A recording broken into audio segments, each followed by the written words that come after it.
Galera, começamos então mais um assunto importantíssimo para essa nossa preparação.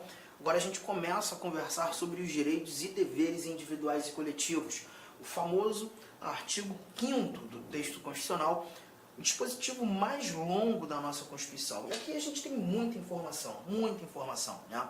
Nós iremos conversar sobre várias recomendações aqui, tratar dos vários direitos, das várias liberdades, falar de remédios constitucionais, falar de muita coisa, né? Sou o professor Arthur Damasceno e a nossa matéria de direito constitucional começa a ganhar um novo corpo agora, quando olhando para esse nosso artigo 5º. Vamos lá, vamos começar aqui tratando do título 2 da nossa Constituição, dos chamados direitos e garantias fundamentais, mas em seu capítulo 1º, os direitos e deveres individuais e coletivos.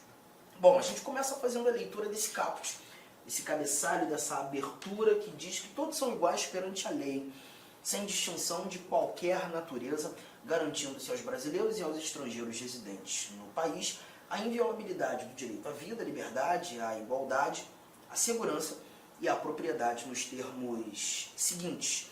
E aí nós temos os vários 79 incisos que serão desbravados por nós nesse nosso bate-papo. Importante lembrar que aqui o nosso Constituinte, abrindo o artigo 5º, ele já traz que todos são iguais perante a lei. É aqui que a gente já começa a verificar a ideia no chamado princípio da igualdade, né? O princípio da igualdade que traduz a ideia de sermos todos iguais, mas nós perceberemos que em alguns momentos, só limpar aqui, em alguns momentos nós teremos algumas diferenças que precisam ser levadas em consideração. Essas diferenças que nós veremos no decorrer do nosso estudo são diferenças importantes, diferenças que não ofendem o princípio da igualdade, porque na realidade essas diferenças existentes, elas vão buscar nada mais que garantir a igualdade. Muitas vezes há necessidade de se tratar desigual, se tratar diferente, para que consigamos atingir um resultado de justiça social, de igualdade. É tanto quanto paradoxo, num primeiro momento, né, você imaginar tratamento diferenciado para igualar, mas é justamente o que nós veremos. E não sei se você percebeu, nesse nosso caput, o Constituinte ele já traz uma abertura dos valores que nós iremos estudar de maneira mais específica, quando falando da vida, do direito à vida, as várias liberdades, a própria igualdade, a segurança, e aqui a gente fala de segurança pessoal, a gente fala de segurança jurídica e a propriedade. A gente também tem muita coisa relacionada à propriedade no âmbito dos direitos fundamentais. Mas lembre-se que esses vários direitos, de acordo com o caput do artigo 5º, eles são destinados aos brasileiros e aos estrangeiros residentes no país. Mas o Supremo Tribunal Federal também já nos mostrou em orientação que esses direitos eles não estão apenas destinados aos brasileiros e estrangeiros residentes, né? Todo e qualquer indivíduo que aqui no Brasil se encontrar, ainda que esteja em trânsito, nós teremos essa possibilidade, né, da aplicação dos direitos fundamentais. Arthur, mas todos? Não, todos não. Até porque quando a gente começa a estudar direitos fundamentais, nós não estudamos apenas o artigo 5º. O artigo 5º é apenas a abertura dos direitos fundamentais. Por isso, título 2, Direitos Fundamentais, capítulo 1, Direitos e Deveres Individuais e Coletivos. Mas aqui a gente também vai ter que estudar os direitos sociais, nós também temos estudo sobre nacionalidade brasileira, sobre os direitos políticos e a tal da cidadania, que nós até conversamos lá nos princípios fundamentais. Então a gente vai verificar que, por exemplo, a nacionalidade brasileira não é para qualquer indivíduo. O estrangeiro, por exemplo, que tem a pretensão de se tornar um nacional, de conquistar a nacionalidade brasileira, ele vai ter que atender a algumas regras. Alguns requisitos precisam ser cumpridos. Dentre esses requisitos, a residência no Brasil. Para se tornar um brasileiro naturalizado, é necessário residir no Brasil. Arthur, por quanto tempo? Calma, nós ainda veremos isso no decorrer do nosso estudo. Mas aqui é apenas uma abertura, um bate-papo introdutório. Eu queria que você agora fosse lá no finalzinho desse teu material, lá no 35º slide. Vamos dar um confere nesse nosso... estou passando aqui, 34º, desculpa. Estou passando aqui por vários incisos ali, ó, 79. Mas eu não quero ainda ler esses incisos. Eu queria começar com essa informação que aqui no quadro está. Os parágrafos.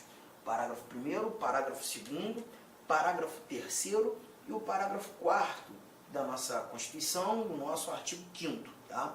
Por que eu gosto de começar com esses parágrafos? Porque quando a gente começa a estudar esses parágrafos, a gente começa a entender um pouco mais os motivos e da aplicação e aplicabilidade desses vários direitos aqui traduzidos. Né? Olha o parágrafo 1º que diz: as normas definidoras dos direitos e garantias fundamentais têm aplicação imediata. As normas definidoras dos direitos e garantias fundamentais têm aplicação imediata. Bom, o que eu costumo fazer em sala, questionando os alunos, eu sempre pergunto: você viu que são 78 incisos. Ali você fala sobre muitas coisas. Direito à vida, liberdades várias, direito de reunião, direito de associação, direito de herança. Você fala de direitos da pessoa presa, você traz remédios constitucionais, você tem coisa pra caramba. Esse estudo aqui pra gente é um dos mais importantes e um dos mais extensos da nossa Constituição. Só que esse parágrafo 1º que está aí na tua tela, ele diz que essas várias normas definidoras dos direitos e garantias, e são várias, têm aplicação imediata. A pergunta que eu costumo fazer em sala é: vocês acham mesmo que todas essas normas que definem direitos fundamentais têm aplicação imediata? Você acha mesmo? Bom, a resposta muitas vezes que eu obtenho em sala é: não, Arthur. Provavelmente não.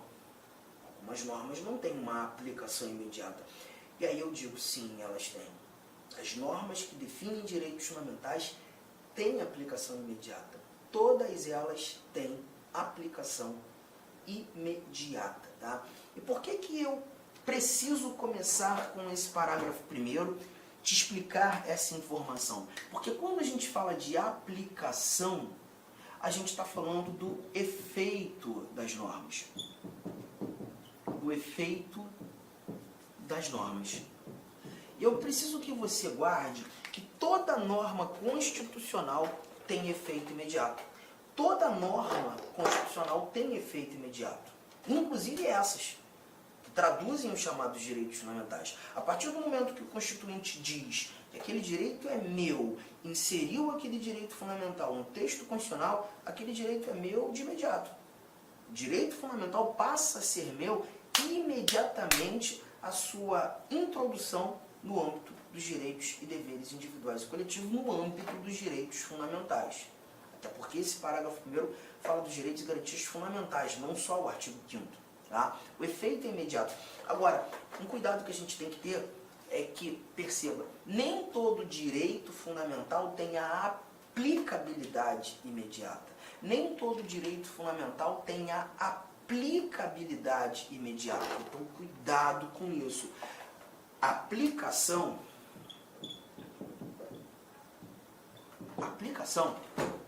essa palavra tem um significado diferente da palavra aplicabilidade.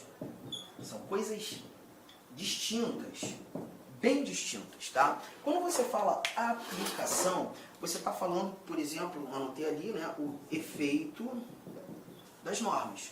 E já chegamos à conclusão que toda norma que traduz um direito fundamental tem esse efeito imediato, tem a aplicação imediata. Mas nem todo direito vai ter o exercício imediato. A aplicabilidade diz respeito ao exercício do direito, ao poder exercer aquele direito a hora que eu quiser ou imediatamente. Nem todos eles apresentarão esse efeito, esse exercício, essa aplicabilidade imediata. Vamos começar a mostrar alguns exemplos? Anotou isso aqui? Efeito e exercício. Anotou isso aqui? E agora a gente começa a trazer alguns exemplos. Eu vou te mostrar um exemplo aqui muito bom, um exemplo que eu gosto muito, que é o que a gente encontra aqui no nosso inciso de número 40. Inciso 40. Deixa eu apagar aqui para que o seu exame seja nítido. Olha o que temos nesse nosso inciso 40. Esse inciso 40, ele fala justamente 40. Ele traz pra gente o princípio da irretroatividade da lei penal. Princípio da irretroatividade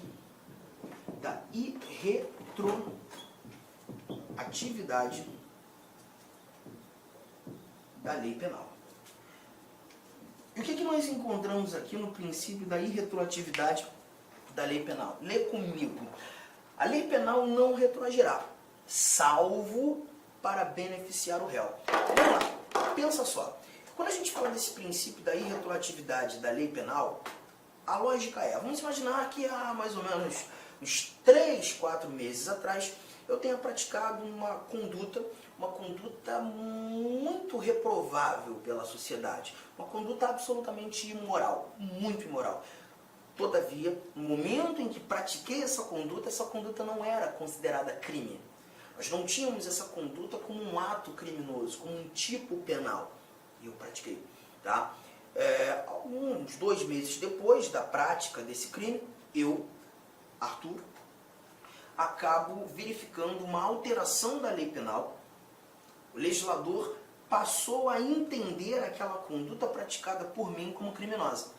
A pergunta que fica é, se eu pratiquei essa conduta em momento anterior à sua tipificação, será que eu posso ser processado, julgado, condenado por isso? Bom, não. Então eu estou percebendo que o chamado princípio da irretroatividade da lei penal é uma proteção que eu tenho. E quando a gente verifica, estuda o artigo 5º, nós veremos que em vários desses dispositivos, o que o Constituinte quis trazer foi proteção. A lei penal não vai retroagir. Se você praticou essa conduta em momento anterior a ela ter sido chamada, definida como crime, você não pode ser processado, julgado. Essa lei não vai retroagir. Ela não vai ter esse efeito chamado ex tunc, né? Que significa efeito retroativo. Efeito retroativo. Não vai ter. Salvo se essa alteração da lei penal for para te beneficiar. Se for para benefício, beleza, aí retroage. Não sendo, ela não pode. Então perceba, gente, esse inciso 40 ele me protege. É uma norma que define um direito fundamental. A pergunta que te faço é, eu dependo de alguma lei abaixo da Constituição, algum ato normativo que complemente a Constituição para ter essa proteção, ou a própria norma constitucional ela já foi suficiente em me proteger? A leitura já garantiu efetivamente a proteção. Você está chegando à conclusão que essa leitura já me protege. Então já estou chegando mais uma conclusão. A norma ela é suficiente. A norma ela é integral. A norma ela é completa. A proteção que essa norma quis me dar, ela conseguiu. Ela não depende de mais nada. A norma tem uma eficácia direta. A norma tem uma eficácia imediata. A norma é de exercício imediato. A proteção ela é imediata. Então, concluindo aqueles dados que a gente viu agora há pouco, essa norma tem aplicação imediata. Aplicação. Porque quando a gente fala de aplicação, a gente está tratando daquela norma que tem um efeito imediato. Toda norma tem efeito imediato. Agora, será que, além do efeito imediato, eu consigo praticar, vivenciar, gozar dessa proteção imediatamente?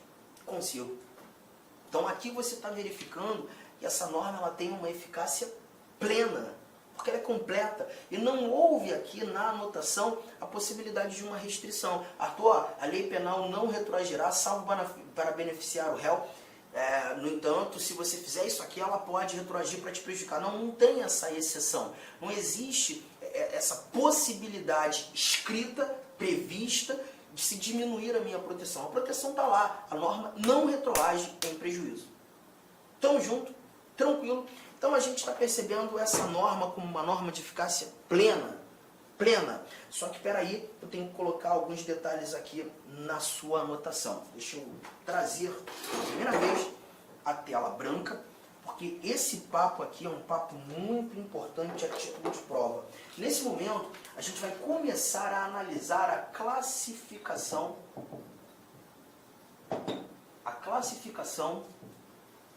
das normas constitucionais. A classificação das normas constitucionais. E a primeira classificação, a primeira norma classificada por nós aqui foi a chamada norma de eficácia plena. E o que eu quero que você entenda sobre essa norma de eficácia plena? A norma de eficácia plena é aquela norma constitucional que te apresenta o sentido integral. Ou seja, a norma é completa, a norma é suficiente em te proteger, em te garantir o exercício do direito. A norma, ela é totalmente suficiente, completa, de sentido integral. E se tudo que eu precisava Olá, meus saber... amigos. Inicialmente eu peço licença a vocês, pois interrompi os seus estudos, mas esse vídeo é um vídeo promocional da Lá Concurso, é um vídeo para você se deparar aqui com o nosso site. Se você quiser assistir o final desse vídeo, se você quiser assistir o PDF, quer fazer o curso completo, ponto a ponto do edital, super atualizado, enxuto, eu convido você a se matricular no nosso curso, tem um link aqui embaixo, o investimento apenas R$ 119,90.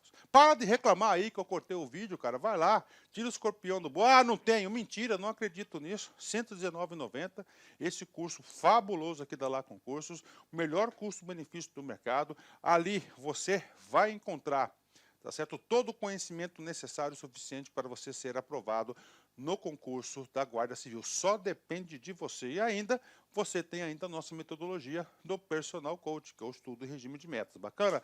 Vamos lá, vem estudar com a gente aqui na Lá Concurso. Forte abraço, fique com Deus. Tchau, tchau.